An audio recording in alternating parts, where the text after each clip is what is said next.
Assalamualaikum warahmatullahi wabarakatuh. Di sini saya akan mempresentasikan modul 2, perancangan manajemen dan perusahaan industri. Latar belakang perusahaan. Banyaknya perusahaan furniture yang sudah menyebar berbagai kota membuat semakin ketatnya persaingan di antara pengusaha di bidang furniture ini. Hal tersebut membuat semakin sulit bagi pihak industri untuk menentukan target pasar yang sesuai dengan produk perusahaan. Pihak industri dituntut untuk mampu membuat strategi pemasaran dengan baik demi keberlangsungan perusahaan.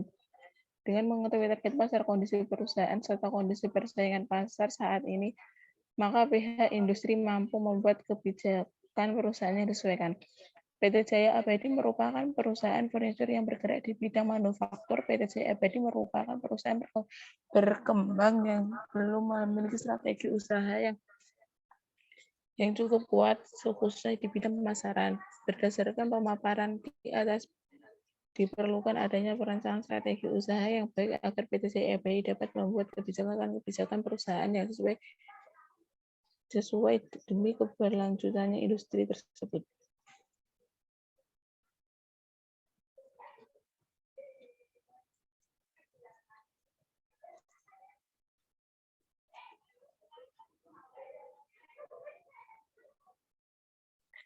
Profil perusahaan.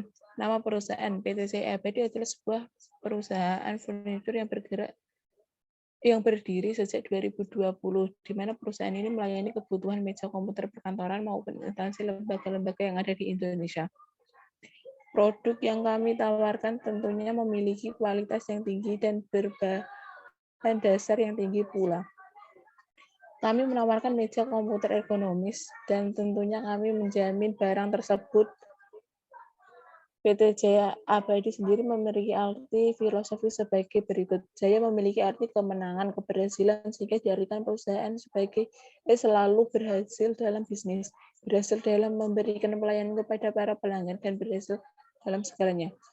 Abadi memiliki arti kekal, langgeng, dan awet, sehingga diartikan perusahaan mampu mempertahankan kesuksesan atau keberhasilannya.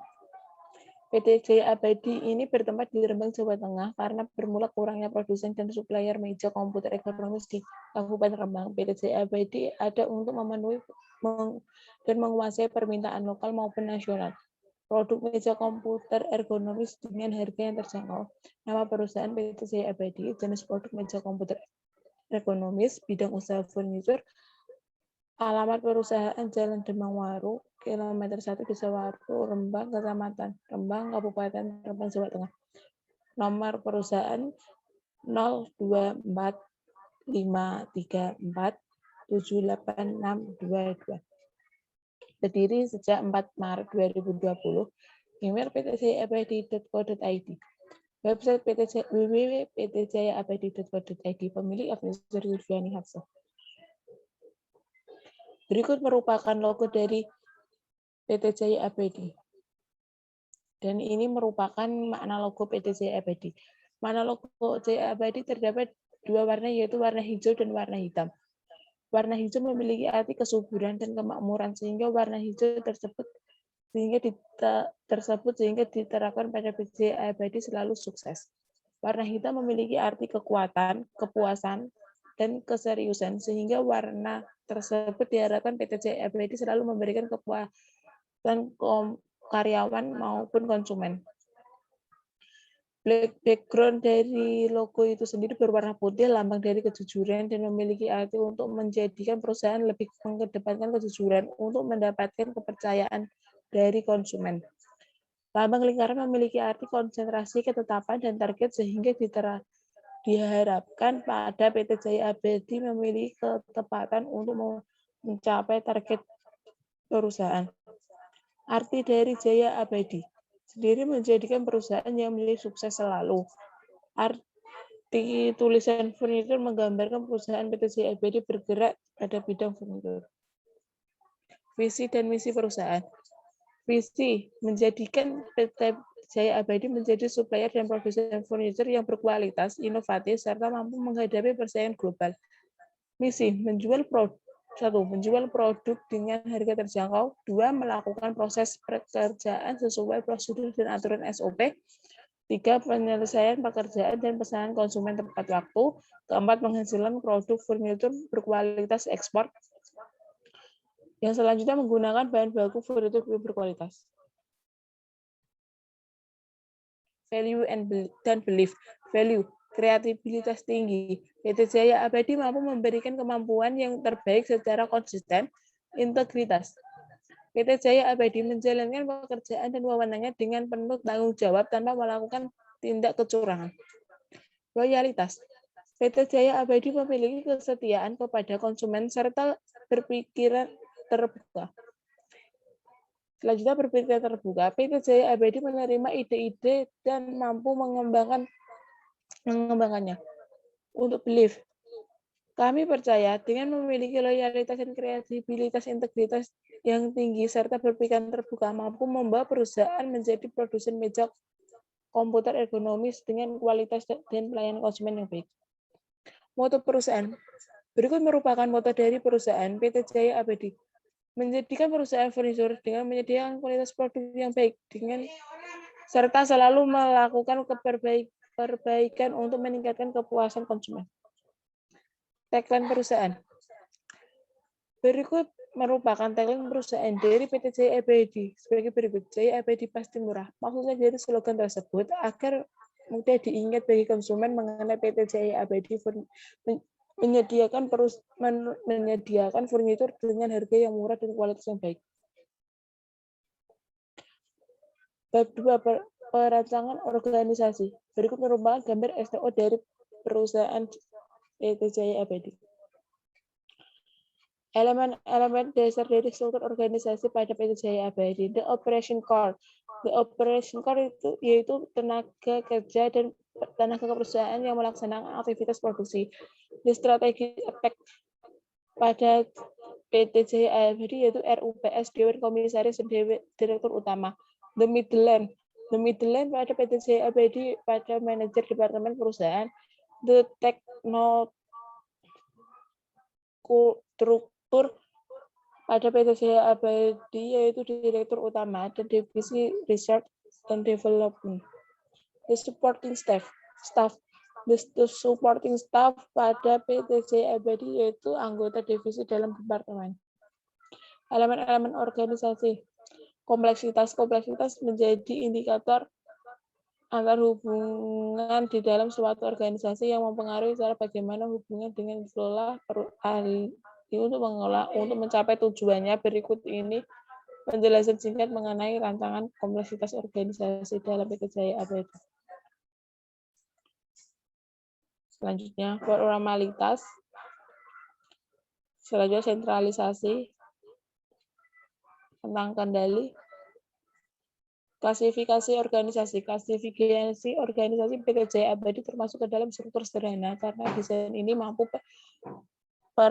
mempunyai peraturan yang sangat diformalisasi. Tugas dikelompokkan ke dalam departemen wewenang, sentralisasi, pengambilan keputusan yang mengikuti rantai komando dan perbedaan tugas antar lini dan staf. Berikut gambarannya. Identifikasi proses bisnis. Berikut merupakan identifikasi proses bisnis. Berikut tabelnya. Kemudian dari identifikasi proses bisnis di atas dibuatlah struktur hierarki proses bisnis seperti gambar di bawah ini. Keterangannya level 0 proses bisnis yaitu pembuatan meja komputer, level 1 proses kunci, penerimaan order, produksi meja komputer, pengiriman meja komputer, level 2 aktivitas penerimaan order, konfirmasi order, persiapan bahan baku, proses produksi, proses pembayaran, proses pengiriman, level 3 tugas pengecekan persediaan barang, pembuatan nota, pembelian bahan baku, pengecekan bahan baku, produksi meja komputer, verifikasi pembayaran dan pengiriman barang. Dari struktur hierarki proses bisnis di atas dibuatlah peta proses bisnis sebagai di bawah ini. Hubungan antar kerja pada PT Jaya Abadi sebagai berikut. Modul 3 pengendalian kualitas produk rak sepatu dengan metode statistical quality control. Bab 1 pendolan. Pada PT Jaya Abadi merupakan perusahaan yang bergerak di bidang manufaktur dengan produk khusus meja rakit dewasa. Ini perusahaan menekan isu kualitas dan krisis yang dialami oleh divisi produksi meja komputer. Dampaknya target penjualan yang ditetapkan oleh perusahaan di bulan mendatang menurun. Permasalahan yang dialami divisi produksi meja komputer berawal dari recall yang dilakukan pada model meja komputer rakit. Akibat perusahaan harus membayar denda dengan biaya perbaikan meja rakit yang di-recall. Untuk itu, PT Jaya Abadi berencana mengatasi permasalahan tersebut. Perusahaan melakukan pengendalian kualitas dimulai dari melakukan analisis acceptance sampling dan menggunakan metode SQC.